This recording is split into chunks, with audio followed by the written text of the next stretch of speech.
I try to ignore the comments, but I want to say something. You and I disagree on certain things, and actually we're going to get to that towards the end of the interview. But something that really does frustrate me in some of the critiques, and I don't even want to give them oxygen, but I will, because this is one of the first things that people were commenting when I tweeted about you coming on the show today.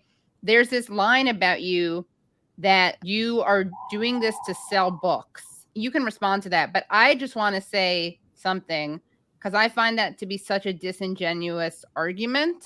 And you can have critiques of a candidate and you can have policy differences, but if Marianne wanted to sell more books, she wouldn't be in politics. So I'm just giving you the chance to respond to that claim that that you're doing this to sell books. Well, I remember when I was on The View in the last election, Meghan, McCain, and Anna Navarro and all of them were saying she's just doing it to sell books.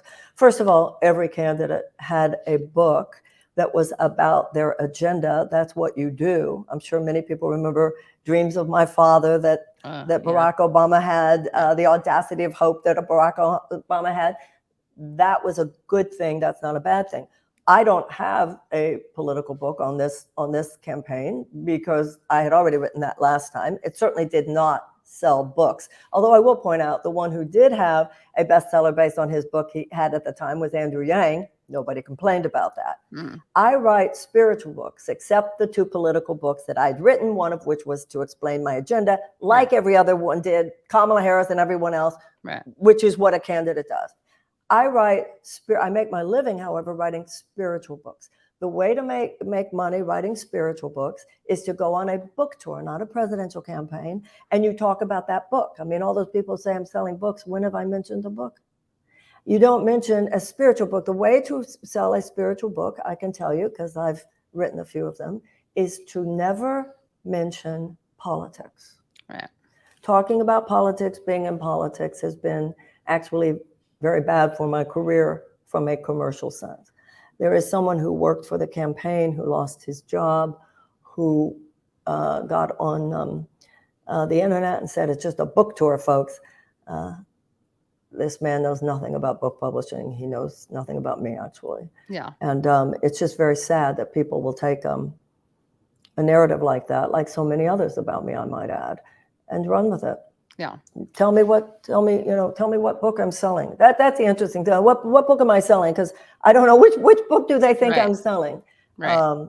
It's kind of like which crystal and which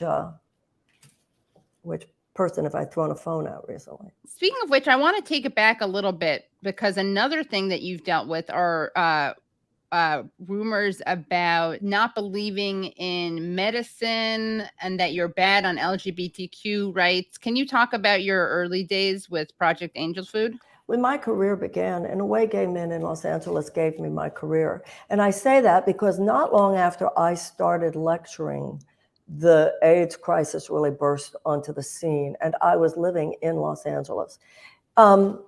It wasn't that Western medicine wasn't trying, because it was. It was much like with COVID. People were trying. They were not coming up with anything. The difference, there was a similar panic. The AIDS crisis was a similar panic to COVID, but it was a flip side of it. With COVID, it was very easy to get, but the chances were, if you got it, the chances were you would survive. With AIDS, it was the opposite. It was a difficult disease to get, but if you got it, the chances were you would not survive. So there was great panic, there was great heartache in the air. Because Western medicine, or any medicine, because there wasn't anything, it's, once again, not that they weren't trying, because it took so long for anything to be available. And there was an almost eerie silence on the part of institutional religions who were working through their own homophobia or whatever. And then there was this, at that time, young, I was in my early 30s, woman talking over in Los Angeles about a God who loves you no matter what, and about miracles. And it became, my Tuesday night lectures became almost a place where we could all get together, where in the 80s you went clubbing, in the 90s you came to these lectures and went to spiritual support groups and so forth. I certainly never told anyone never to take their medicine. And I'll tell you, at that time, there was no medicine. And when there was medicine, I mean, there's even a video out there of a man talking about how I told a young man at one of the support groups, he said he didn't want to take his medicine. And I said, why don't you want to take your medicine? This was once I was AZT. And he said, well, it'll put me to sleep. And I said, well, you just take your medicine and you fall asleep here at the support group and we'll all be with you and you'll still hear what we're saying. I raised millions of dollars. I founded nonprofit organizations. Project Angel Food has fed over 16 million meals. It was a Meals on Wheels. I gave book royalties of a very high number. In the Jewish religion, it says to give is good, to give anonymously is better. Somebody has taken one sentence out of my a book about sickness being an illusion.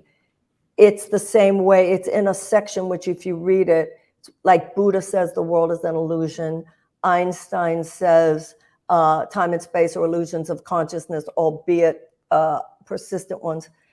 The president is a Catholic. President Biden is a Catholic. He has stood up in church many times to say he believes in a virgin birth. Everybody gets it. That he understands that there's science, there are scientific realities involved in giving birth and conceiving a child. My sister died of breast cancer. I have osteoporosis.